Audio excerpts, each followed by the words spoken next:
तब तक तो इसमें तुम फंसे ही हुए हो मोह ममता में। और जब मिल जाए तो कहते हैं सद्गुरु प्रिय समान, हृदय में सद्गुरु के प्रति प्यार, ये सब बंधन ढीले हो जाए।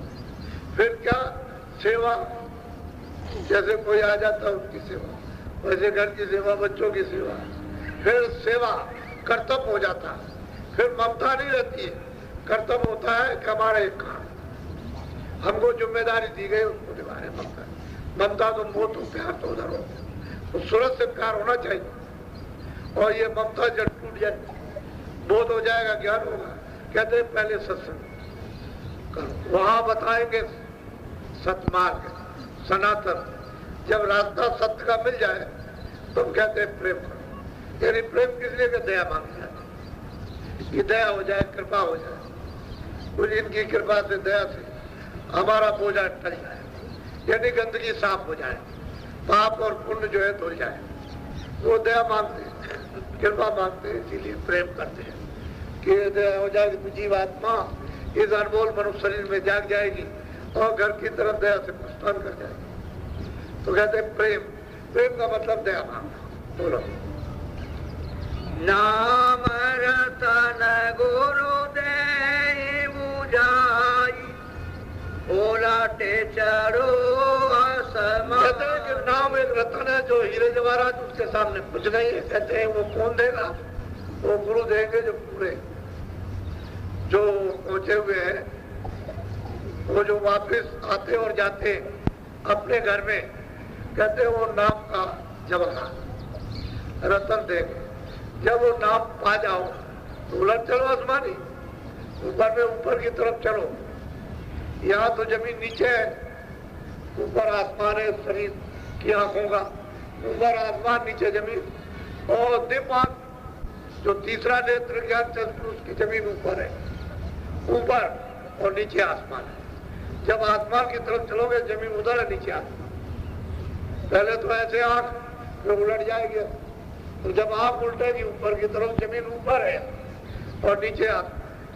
वो तो रहने की जगह है और ये परिवर्तन की जगह। यहाँ नीचे जमीन बनाई, ऊपर आसमान, ये परिवर्तन होता रहता है और वहां परिवर्तन नहीं। तो कहते हैं उधर चलो आसमान, उधरी तो तुम्हारा घर है, यहाँ के तो रहने वाले नहीं। क्यों कि यहाँ तो ये न जल था, न पृथ्वी थी, न अग्नि, न वायु, न आकाश था, न ये सब कोई साथ सामान था। जब ये कुछ ही नहीं थे तो भी तो वही रहते थे। लेकिन जब उधर से आए, कपड़ा पहन लिया तो बंधन हुआ, उस कपड़े के अंदर बंद कर दिया। खोल में जब बंद कर दिया तो अब क्या करे, रास्ता बंद हो गया। पहले तो रास्ता खोल में खुला था, दिमाग ज्ञान चक्षु तीसरा नेत्र खुला था, आते जाते थे, देखते थे, सुनते थे। लेकिन अब बंद हो गया तो सुनाई देता तो दिखाई, तो रास्ता ही बंद हो गया। तो जब महात्मा मिले और जब तुमको नाम का रतन, वो जवाहरात तुमको दे, तो तुम उसको पकड़ो, सुनो और उलट चलो आसमान की तरफ। उधर खुले हुए मैदान है, अंधेरे का नाम निशान नहीं, उजाला ही उजाला, प्रकाश ही प्रकाश, लाइट ही लाइट। उसी में तो अद्भुत रचना है, सुंदर सुंदर रचना। इधर कुछ नहीं है, ये तो उस रचना की नकल है। इस स्टूल में तो नकल में कितनी बनावट नकल में आएगी, वो तो वहां चेतन रचना और ये जड़ रचना। तो अब चेतन की नकल यहाँ नहीं, वो तो जितनी जड़ में हो सकती है उतनी नकल। लेकिन ये कुछ नहीं है, ये कुछ भी रचना नहीं। और उधर दिव्य रचना, उधर दिव्य लोक, उधर दिव्य सुंदरता, उधर दिव्य आनंद है। वो असल में जीवात्माओं का। तो कहते हैं कि सूरत पहला काम करके सत्संग सुन, और जब तुझे सत्य का जब भेद वहां सुनने को मिले तो फिर तू प्रार्थना कर कि मुझे रास्ता बता दीजिए। तो वो प्रसन्न होकर के नाम का रतन भेद है। जब भेद मिल जाए तो फिर थोड़ी सी कमाई निमित्त मान कर उलट चल वापिस। उधर तो डोर डाल रखी है जीवों के लिए, ये पड़ी हुई है, तुम इसको पकड़ो और चढ़ चलो। ऐसे करके ऊपर चढ़ जाओ तो सुनते हैं। वो ऐसे नहीं, वो तो उससे मिलती जाएगी, वो खींचती जाएगी। उसमें आकर्षण है, चुंबक है उसमें, कि कितना भी वजन हो फौरन ऐसे खींचे। ये सारा जो टिका हुआ है उसी आवाज के ऊपर में एक कशिश से टिका है। अगर आवाज ना हो तो ये कुछ भी नहीं। उसी आवाज की कशिश पर ये तनाव है सब। वो आवाज बंद कर ले क्षणों में, यानी पलक को मारना बहुत देर की बात, उसमें भी कुछ नहीं दिखाई दे रहा सब, न आसमान न जमीन, न ये मतलब ये है कि समुद्र, न ये पेड़ पालो, न आप, कोई कुछ नहीं दिखाई देगा। सच जैसे कोई चिड़ाई आवाज ही सुन सकती। ये रचना जितनी भी है सब आवाज। तो कहते हैं धीरे से तुम नाम जवाहरात पा करके पकड़ लोगी तो ये सूरत तुम अपने घर की तरफ चढ़ चलोगी, उलट चलो आसमान। ये परदेश है उधर तुम्हारा।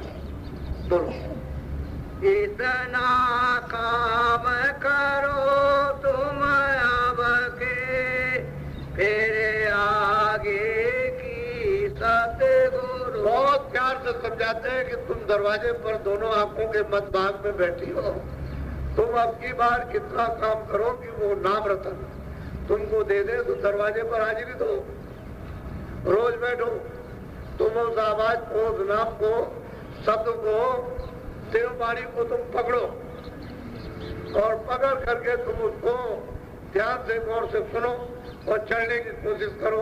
अगर इतना काम कर लिया फिर आगे की तो संत सदगुरु जो है वो सब करेंगे, क्योंकि वो तो इसीलिए आते ही है कि जीव किसी तरह से भी इधर से अपने वापस घर में लौट जाए, उनका तो यही काम ही है।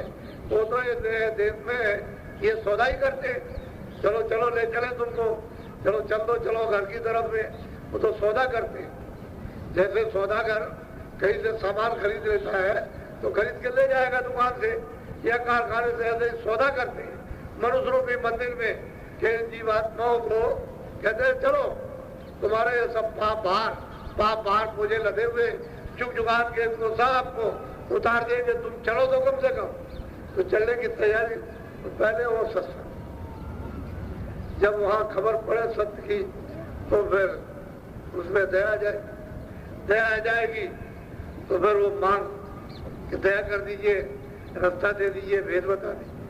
जब वो भेद दे दे, रास्ता दे दे, तो अब इतना काम करो। ये तो बहुत सरल है, सब कर सकते हैं। स्त्री पुरुष बच्चे 12 वर्ष के बच्चे सब कर सकते हैं, बहुत आसान कलयुग में कर दिया गया। इसमें कोई मुश्किल नहीं कि पहले जैसा योग नहीं है, पहले जैसा ये शारीरिक कष्ट नहीं है, कठिन साधनाएं नहीं है, ये तो सुलभ है। नाम ऊपर से आ रहा, सूरज चेतन है, उस नाम के साथ में जोड़ना है। जो आंख और कान और नाक बंद कर रही उसी पर्दे को हटा करके खोलना। तो वो महात्मा की जब मेहर और दया हो जाएगी तो जल्दी काम हो जाएगा। तो कहते हैं इतना काम करो तुम अब की, फिर आगे की सब हो जाए। तुम क्यों घबराते हो? जो जिस काम के लिए आता है वो अपना काम करता है। लेकिन तुमको अगर वो महापुरुष मिले ही नहीं तो सारे जीवन भटकते हैं। सब रामायण इकट्ठी करो, गीता और वेद साथ इकट्ठे करो, तो क्या तुम्हारा कल्याण हो जाएगा? कुछ नहीं। सबके मंदिर बना लो और गाँव पूजा करते हैं तभी कुछ हो, क्योंकि ये तो जड़ पूजा है, चेतन पूजा तो है नहीं। चेतन तो जीवात्मा है, तो जीवात्मा से तो कोई पूजा आपने की नहीं, ये शरीर से जड़ से की, तो जड़ से चेतन तो मिलने वाला नहीं। जड़ से जड़ का फल जहाँ जहाँ शरीर धारण करोगे वो मिल जाएगा। पशु में, पक्षी में, मतलब है कि जानवरों में, आदमी में, जहाँ जहाँ आपको फिर शरीर मिलेगा उसका फल आपको सारी जड़ मिल जाएगा। लेकिन चेतन नहीं, सूरज चेतन है, उससे कोई भी चेतन से चेतन की पूजा नहीं करता, चेतन से चेतन का भजन नहीं करता, चेतन से चेतन की आवाज को नहीं सुनता, कोई नाम नहीं पकड़ता।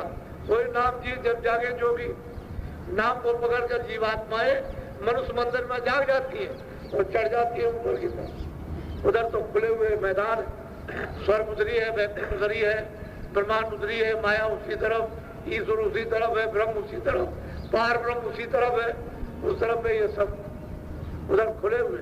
लेकिन चलो तो कम से कम, तो कहते हैं इतना काम थोड़ा तुम करो। जब भेद मिल गया, नाम का रतन मिल गया, थोड़ा दरवाजे पर रोज बैठता, दोनों आंखों के मध्य भाग पे ये गांठ है, ये सूरज जहाँ बैठी है वहाँ गांठ है, दरवाजा है। तो कूड़े कचरे को थोड़ा सा तुम मेहनत करो, थोड़ी सी निमित मान और बाकी वो महापुरुष मेहनत करेंगे तो जल्दी टल जाएगा, हट जाएगा। जब गंदगी साफ हो जाए तो आँख खुले, कान खुले लगे। वो दिप आँख है, दिप कान है, तीसरी आँख, तीसरा नेत्र है। लेकिन अब चूंकि वो बंद हो गया तो बाहर की 2 आंखें और 2 कान और 2 नाक, इनको फाड़ फाड़ कर देखते हो और इधर से सुनते हो और सुनते हो। ये सब चीजें जड़ और वो जीवात्मा, तो उसमें जो आंख और कानों से तो काम लिया, बाहर के अंगों से काम लेते। बाहर के अंग जो है आंख और कान, नाक, ये जड़, इससे तो चेतन की पूजा नहीं हो सकती। जीवात्मा चेतन है, उसमें आंख है, उस चेतन में आंख है, उसमें कान है और नाक है, उससे पूजा करो तो कबूल हो जाए, स्वीकार हो जाए। गोरो पूरे की कहने समारो, दुख छूटे सुख मिले। बहुत प्यार से समझाते हैं कि सूरत गुरु पूरा हो, अधूरा नहीं, अधूरा नहीं, पूरा।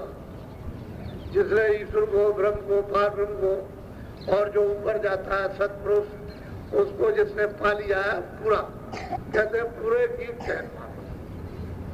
जो वो आदेश करे उसको मानो। वो क्या करेंगे भाई? पूरा नहीं करना। अभी तक जो किया वो तो किया, अब नहीं करना। ये अच्छा है।